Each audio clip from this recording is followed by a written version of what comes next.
안녕하세요. 1월 8일 주식 정리해드리는 주정남. 오늘도 시장 정리부터 먼저 시작해보도록 하겠습니다. 자, 일단 들어가기 전 구독과 좋아요 한 번씩만 눌러주시면 감사드리겠고요. 지금 어떤 내용들 나오고 있는지 살펴보도록 하면 엔비디아 떨어지니까 미국 기술주들 싹 다 같이 떨어졌거든요. 근데 그 이유가 뭐냐면 엔비디아의 CEO에 이 CES 참석이 있었는데 근데 문제는 뭐다? 여기에서 뭐 로봇, 자율주행 등등등 미래 기대감을 높일 만한 성장성 높일 만한 이러한 계획을 발표는 했는데 당장 우리가 기대하던 이 블랙을 어떻게 할 건데? 차세대 반도체라고 발표했던 루빈 요거 업데이트 어떻게 할 건데? 근데 여기에 대한 이야기가 하나도 없었습니다. 그러니까 야 이거 지금 계속 미뤄지고 있는 걸 생각을 했을 때 너 이거 눈 돌리려고 이런 거 발표한 거 아니야? 라는 실망감이 만들어지게 되다 보니까 엔비디아 빠지고 대장 떨어지니 나머지 종목들도 많이 빠지게 되었다. 어제 이제 미국 증시의 핵심은 이렇게 보시면 될 것 같습니다. 그리고 이러한 과정에서 또 하나 이제 부담으로 작용을 했던 게 뭐냐 하면 미국의 국채 금리가 또 한 번 올랐어요. 왜 그러냐면 물가가 안 잡히는 모습이 보여지고 경기가 좋으니까 금리 인하에 대한 기대감이 또 한 번 좀 사그라드는 모습이 보여지게 되었거든요. 정확히는 지금 미국의 고용이 너무 좋아요. 810만 건 11월 달만 하더라도 이렇게 나왔고 12월 서비스업 지표를 놓고 보더라도 54.1 50을 중심으로 좋냐 안 좋냐를 생각을 했을 때 이 정도면 되게 좋은 게 여전하다 이렇게 생각을 할 수가 있는 것이겠죠. 그러니까 예상치 이상보다 지금 이렇게 찍히고 있다는 건 미국이 우리 상상 이상으로 좋은 흐름이 꾸준하게 유지가 되고 있다 이렇게까지 참고를 할 수 있을 것 같습니다. 그러면은 인플레 안 잡히는데 이러면 계속 고금리 버틸 수 있는 힘이 있으니까 유지를 할 거 아니에요. 그러면 사람들은 금리 인하 하려고 하다가도 안 한다. 어제 엔비디아와 함께 큰 역할을 했던 내용들 이렇게 여러분들 참고하시면 되겠습니다. 했을 때 국제유가는 WTI 기준 74.25달러로 플러스 0.94% 상승 마감하였고요. 채권은 약세, 달러는 강세, 금 가격은 상승 마감하게 되었습니다. 근데 갑자기 유가가 왜 이러냐라는 부분에 대해서 딱 두 가지만 보시면 됩니다. 한 가지는 중국의 약진, 플러스 미국 요즘 한파 얘기 나오고 있잖아요. 난방 수요 증가. 그래서 이 둘 중에 하나가 꺾이면은 좀 안정세 보여지고 그리고 이제 중국이 계속 올라온다면 요것 때문에 또 이제 올라갈 수 있다라는 것도 좀 어느 정도 유가는 생각을 해야 될 것 같긴 하네요. 자, 그럼 이제 이외에 보면 좋을 만한 내용들이 어떻게 나오고 있는지를 살펴보도록 하자면 자, 일단 바이든 퇴임 전에 지금 멕시코만 개발하는 거 맞겠다라고 지금 법으로 올려놓고 지금 임기의 마무리를 보내고 있죠. 그런데 트럼프 여기에 대해서 내가 취임하자마자 이거 뒤집을 거다 대놓고 발표했습니다. 그럼 여기서 뭐 나올까요? 당연히 석유부터 해서 가스 등등 다양한 자원들이 나오게 되겠죠. 그럼 여기에서 생산하는 양들이 증가하면 어떻게 될까요? 당연히 이거를 해외로 판매를 해야 될 거 아니에요. 그러려고 지금 열심히 움직이는 것도 있으니까. 그럼 당연히 이걸 나를 수 있는 해외 수요가 증가하게 될 수밖에 없고 지금 동맹국을 이용해서 선박 건조를 하려는 트럼프 이런 태도를 봤을 때 한국은 여기에 뭐다? 엄청난 수혜를 받게 될 수밖에 없을 것이다. 그리고 선박 건조 같은 경우에도 미국 내에서 많이 한다라고 하더라도 우리 진지하게 생각을 해봅시다. 수백 척이 필요할 텐데 그걸 전부 미국에서 주문할까요? 일부는 외부에서 주문한 거 그것들을 좀 돈을 줘서 이용하는 이런 식으로 가겠죠. 그럼 해운업계가 어느 정도 관련 시장을 통해서 돈 벌 가능성 높아진다라고 생각할 수 있겠죠. 근데 때마침 고화율이네. 얘네는 달러로 돈을 받거든요. 그러면 요거 같은 경우에도 환차익으로 인한 수혜가 엄청나게 오고 있다. 이 정도로 해운업계 요쪽 관련 뉴스 바라보시는 거 좋을 것 같습니다. 그리고 고환율이 지속이 된다면 이들은 앞으로도 나름 괜찮게 꾸준히 실적이 올라가는 모습 보여주게 될 수 있을 거예요. 자, 그리고 이 해운 말고도 이제 자동차도 지금 미국 쪽에서 매출이 증가하다 보니까 우리나라의 성장세가 어마어마하게 올라가는 모습이 보여지고 있는데 지금 트럼프가 대통령이 되면 이거 안 좋은 건 아니냐 막 하잖아요. 근데 현대차의 새로운 CEO가 머스크 트럼프 관계 한국차 업계에 긍정적이다라고 하면서 우려 안 한다라고 이야기하고 있습니다. 그렇다면은 미국 쪽에 공장을 많이 짓는 모습까지 보여주고 있기 때문에 여기에 수혜가 훨씬 더 커질 수 있겠네라고 생각을 하며 자동차는 걱정할 이유가 없겠죠. 그럼 여기 들어가는 부품 업체들까지도 한동안은 여기에 올라탈 가능성이 높으니까 특히나 요즘 하이브리드 많이 팔리고 있잖아요. 하이브리드 모터 같은 것들 생산하는 업체에 있다면은 여러분들 그쪽은 한번 주목을 해보시면 되게 좋을 것 같습니다. 자, 그리고 지금 이 자동차뿐만 아니라 첨단 도시에 드론도 같이 엮어 들어가게 하려는 모습이 보여지고 있거든요. 근데 이게 되게 좀 가능성이 높다라고 보는 이유가 뭐냐 하면은 중국이 꽉 잡고 있죠. 근데 미국은 중국을 견제하려는 모습이 보여지고 있습니다. 그럼 대체제를 찾아야 될 거 아니에요. 그러면 우리 쪽에서도 드론 관련된 또 중견기업 하나 나올 수 있을지 요거 한번 보면 되게 좋을 것 같습니다. 자, 그리고 하나큐셀 태양광 속도 요 북미 지역 4개 사업을 품는다라고 하는데 OCI 같은 경우에도 시동을 낸다라고 하거든요. 이게 왜 그러냐면 제가 어제 영상에서도 말씀드렸는데 미국을 보면은 친환경 안 한다 안 한다라고 얘기는 하지만 공화당 지역을 보면요. 지금 태양광이랑 풍력 발전에 대한 투자가 민주당 지역보다 훨씬 많습니다. 왜 그러냐면 이미 이쪽 친환경 발전 관련해가지고 석탄 발전보다 단가가 싸졌고요. 그러니까 경제성이 좋다는 것이죠. 그리고 이쪽이 이제 지역적으로 봤을 때 사람이 많이 안 사는 것도 있지만은 되게 바람 자원이나 햇빛 자원이 강합니다. 그러니까 순수하게 수익성으로 생각했을 때 너무 괜찮다라는 거예요.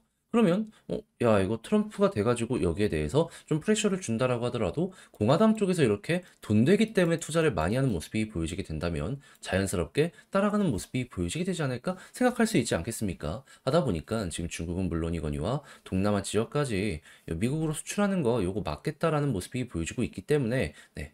미국에 있는 업체들은 수혜를 받는다. 그래서 지금 달리고 있다 정도로 요거는 보시면 될 것 같습니다. 자, 그리고 트럼프 지금 전쟁을 어떻게든 끝내서 이 미국 쪽이 계속 지원하는 요거를 줄이려고 노력하는 모습 보여주고 있는데 지금 이것 때문에 재건주들이 강세의 모습을 보여주고 있다라고 하거든요. 이제 확실히 알아야 되는 건 뭐냐면 테마성으로는 엮일 수도 있긴 하거든요. 진지하게 생각을 해봅시다. 저기에 투자, 지원을 가장 많이 한 국가는 어디입니까? 미국, 그리고 유럽이죠. 그러면은 거기 전쟁 끝나면은 지원금 많이 준 순서대로 일단은 일거리를 많이 따낼 가능성이 높지 않겠습니까? 그럼 우리나라 건설업체가 저기 들어간다? 사실상 불가능하지 않나 싶어요. 먹더라도 굉장히 소액만 먹을 수 있고. 그러면 이거는 테마로 끝날 가능성이 높다. 하지만 제가 이제 주목을 해자라고 이제 말씀드리는 분은 아스콘. 그러니까 아스팔트나 콘크리트 이런 쪽들 같은 경우에는 재료가 거의 무한정으로 들어가게 될 거잖아요. 했을 때 이건 또 전 세계 공장이 생산 가동을 계속할 수 있다 보니까는 이건 주목 한번 해보면 좋고 특히나 이제 SG 같은 경우에는 지금 이제 우크라이나 쪽에서도 철강소가 있거든요. 거기 찌꺼기랑 요거랑 이렇게 합쳐가지고 요거 제품 만드는 거 해가지고 되게 이제 퀄리티 높게 지금 뽑아낸다라는 얘기가 있어가지고 이미 판로를 열어놓은 상황이잖아요.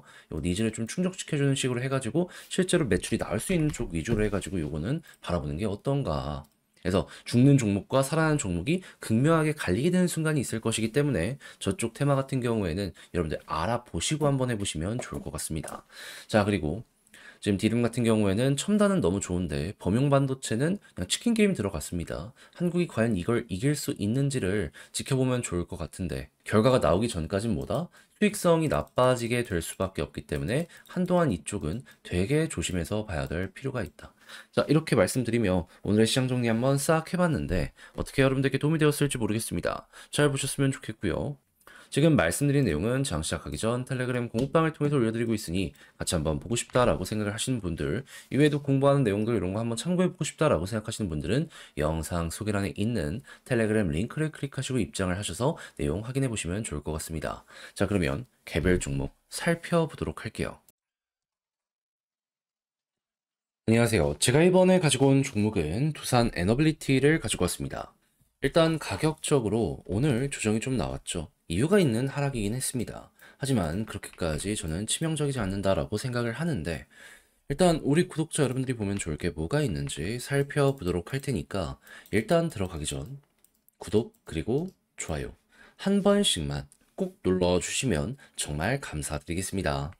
자, 일단 가장 먼저 지금 왜 빠지냐 이런 내용이 나왔기 때문이에요. 원전 이 미래에 몇 기를 지을지 계획을 세우고 있는데 현재 민주당 쪽에서 발목을 잡고 있다라고 해요. 그러다 보니까 지금 정부에서 일단 짓긴 지어야 되니까 한 기 덜 짓고 나머지는 뭐 다른 걸로 채워넣든가 하겠다. 근데 원전 가격을 아시겠지만은 한 기 한 기가 막 조 단위 얘기가 나오는 이러한 상황이기 때문에 이거 미래 먹거리가 조금 아쉬울 수밖에 없겠네. 그러면 당연히 두산 입장에선 악재네라고 생각을 할 수 있기 때문에 이번에 조정이 나오게 되었다. 이렇게 볼 수가 있겠죠. 근데 그렇게까지 치명적이지 않다라고 보는 게 뭐냐면 일단 몇 기는 벌써 건설 진행하고 있는 상황이고 그리고 여기서 4기에서 3기로 줄어든다라고 하더라도 네, 당연히 실적이 좋아지는 데는 큰 영향을 줄 내용이기 때문에 국내 사업은 문제없다. 그리고 사실상 두산은 이제 국내보다 해외 쪽의 비중이 더 높아질 게 거의 확실시 되고 있기 때문에 이제 해외 쪽에서 좋은 모습이 보여지게 된다면 이제 거기에 우리는 집중하면 된다라고 볼 수 있는데 최근에 들려오는 소식이 뭐다? 트럼프 미국만 하더라도 데이터 센터 산업에 200억 달러 투자 요거 관련된 발표를 했습니다. 지금 외자 유치를 이만큼 했다라는 건데 마이크로소프트나 이런 것들까지 생각을 하면은 와 100조 이상이 몇 년 안에 계속해서 투자가 되겠네. 여기에 대해선 이렇게 생각을 할 수가 있겠죠. 자, 그랬을 때 우리 진지하게 생각해 봅시다. 이게 결국 AI를 위해서거든요. 근데 AI 데이터 센터 전부 전기 먹는 하마잖아요. 그럼 뭐가 필요할까요? 괜히 대기업들이 요거 SMR 건드는 거 아니다라는 거 생각을 해야 돼요. 그래서 지금 뭐 4세대 SMR 선점 경쟁을 위해서 빅테크도 뛰어들었다라는 내용들이 계속해서 들려오고 있는데 여기서 우리가 생각해야 되는 건 이들이 잡아가는 건 설계.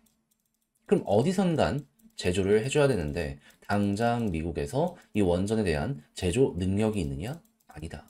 그러면 위탁 생산? 딱 보여지는 게 동맹국 생산이 우선일 텐데 가격적인 부분까지 만족을 시켜주는 건 한국이다. 그 이전부터 뭐 웨스팅하우스나 이런 데에서 원전 관련 이야기 나왔을 때 한국의 업체들이 굉장히 많이 하청을 받아왔습니다. 직접 우리가 건설도 하고 그런 걸 생각을 했을 때 우리만큼 훌륭한 대안이 없다라는 게 여기에서 보여지게 된다라는 거예요. 만약에 중국이 있었다면 여기에 대해서는 조금 야 이거 경쟁을 해야 되는데 단가 낮춰야 되나 하는 얘기가 나오게 되었을 텐데요. 지금 트럼프는 확실하게 반중을 개대로 가고 있잖아요. 그랬을 때 우리는 여기에 반발 수혜를 크게 볼 수 있다 이렇게 생각을 할 수가 있는 것이죠. 그리고 당연히 미국이 이렇게 움직이는 모습이 보여지게 된다면 그 이외의 지역에서도 따라가려는 모습이 보여지게 될 것이고 때마침 지금 일본에서도 무슨 얘기가 들려오고 있다? 원전 사용량 할 수 있는 한 최대치 이용하겠다. 미국만큼이나 거기도 데이터 센터 관련해가지고 건설의 진심입니다. 우리에게까지 잘하면 일거리가 올 수도 있다라는 건 생각을 하시면서 보시면 굉장히 좋을 것 같네요. 그리고 당연히 일본처럼 AI 기술력은 없지만 그냥 인프라 자체는 어떻게든 꽉 쥐고 있으려는 국가가 많아지게 된다면 거기에서도 추가적으로 어디가 될지는 모르겠지만 주문이 일단 올 수 있다는 건 감안을 해두시면 되겠습니다. 대표적으로 유럽에서 또 생각하는 국가가 어디다? 영국이다. 약간 일본이 영국을 벤치마킹한 게 아닌가 싶을 정도로 좀 이제 비슷한 상황이 보여지고 있다는 거 여러분들이 알아두시면 될 것 같네요. 자, 그럼 이제 이 상황에서 수급과 차트는 어떻게 여기에 대해 생각을 하고 있는지를 살펴보도록 하면은 지금 오늘은 악재 때문에 좀 빠졌다라고 하지만 최근에 외국인 기관 계속 달라붙고 있죠. 오늘 마이너스 나온다라고 하더라도 여기에서 괜찮은 모습이 이어지게 된다면 여기에서의 바닥의 가능성은 높아진다라고 편하게 보시면 될 것 같고요. 그렇게 해서 이제 올라갔을 때 제가 계속 강조드리는 구간이 뭐죠? 일단 아래쪽에선 21선 돌파하면 볼린저 밴드 상단이었는데 여기마저 돌파하면 61선이 핵심이다. 그래서 과거에 여기서 계속 돌리는 모습이 보여줬기 때문에 이번에도 여기를 과연 돌파를 할 수 있는지를 보시면 되는데 볼린저 밴드 상단 위에서 자리 잡기가 된다면 이때는 속도가 어느 정도 날 수 있다는 건 생각을 해두시면 될 것 같습니다. 그리고 나서 여기마저 둘 다 돌파하는 모습이 보여지고 추세가 훅 하고 돌아서게 된다면 그럼 여기선 추가적인 상승. 그때 우리가 볼 만한 첫 번째 구간은 21,000원. 매물대 많이 쌓여있는 구간. 여기에 개미들 엄청 많이 물려 있습니다. 본전 왔으면 정리하고 싶을 거 아니에요. 그 물량 소화하기 전까지는 여기서 속도가 조금 느려질 수 있다는 건 감안을 하시되 돌파가 나온다면 이때 훅 하고 치고 갈 수 있다는 건 감안을 하시면서 도산 보시면 될 것 같습니다. 자, 그럼 지금 본 걸 바탕으로 글로 쓰면서 영상 마무리 짓도록 하자면 국내 조금 미래 계획이 아쉽긴 하지만은 그래도 해외 쪽에서는 이전보다 훨씬 더 좋은 소식이 들려오고 있기 때문에 이것만 이어진다라고 하더라도 우리 입장에선 편안하게 홀딩을 하면서 여기에 대해 높게 평가하기 되게 좋다. 그리고 수급적으로 봤을 땐 개인 털리는 거, 외국인 기관 달라붙는 거 계속 이어지면 좋을 것 같고 차트적으로는 현재 위치 바닥 지켜지면 뭐 크게 걱정할 게 없을 것 같으며 여기서 이제 올라갔을 때 60일 돌파하는 모습이 보여지게 된다면 그 다음 목표는 21,000원이 될 것이다 라고 말씀드리며 에너빌리티 총정리 마치도록 하겠습니다. 자, 해서 제가 말씀드린 이런 내용이 여러분들께 도움이 되었으면 좋겠고요. 괜찮게 보셨다면 구독과 좋아요 한번 부탁드리며 전 다음에 더 좋은 영상으로 다시 인사를 드리도록 하겠습니다. 이상 주식 정리해드리는 주정남이었고요. 영상 끝까지 시청해주셔서 감사드리며 전 내일 다시 뵙도록 하겠습니다. 감사합니다.